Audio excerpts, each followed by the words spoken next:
mga 3 buwan na ito na year on year may pagbaba tayo ng mga between 500 to 600,000. So ngayong Abril, ang agriculture and forestry may bawas siya na 324,000. Ang substantial na bawas ay galing doon sa growing of paddy rice. Nanguna ang agriculture and forestry sector sa nagkaroon ng malaking pagbaba sa bilang ng may trabaho o negosyo nitong unang quarter ng taon. Base sa paunang resulta sa latest 2025 Labor Force Survey ng Philippine Statistics Authority o PSA, nabawasan ito ng higit 300,000 nitong Abril. Ayon kay Undersecretary Claire Dennis Mapa, karamihan sa kanila ay mula sa subsector ng rice farming. Paliwanag ng PSA, ang pagbaba ng bilang ng mga manggagawa sa nasabing sektor ay dulot ng mga makabagong teknolohiya na gamit sa pagsasaka.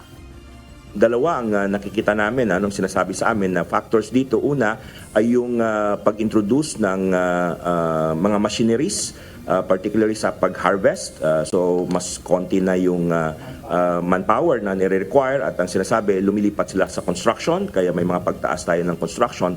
At pangalawa ay dahil nga bumaba rin yung presyo ng ating palay.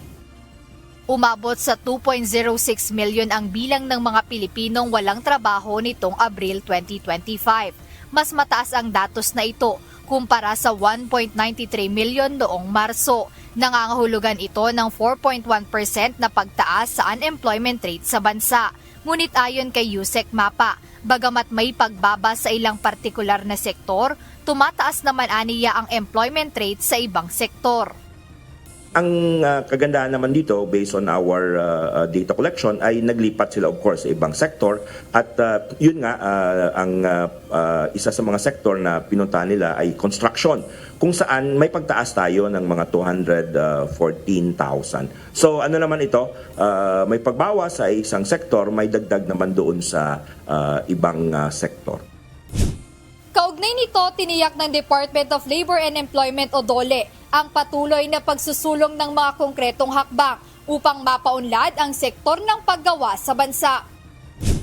Kabilang dito ang pagpapatupad ng Trabaho para sa Bayan Plan 2025 hanggang 2034. Ito ay isang pambansang plano na naglalayong makalikha ng mas maraming trabaho, mapabuti ang kalidad ng hanap buhay at matugunan ang iba pang issue sa sektor ng paggawa. Pinalalawak din ng ahensya ang akses sa trabaho at kabuhayan upang tugunan ang geographical disparities at matiyak na walang Pilipino ang napag-iiwanan. Jed Neresina, UNTV News and Rescue. Diyos ang aming sandigan, serbisyo publiko ang aming pinahahalagahan.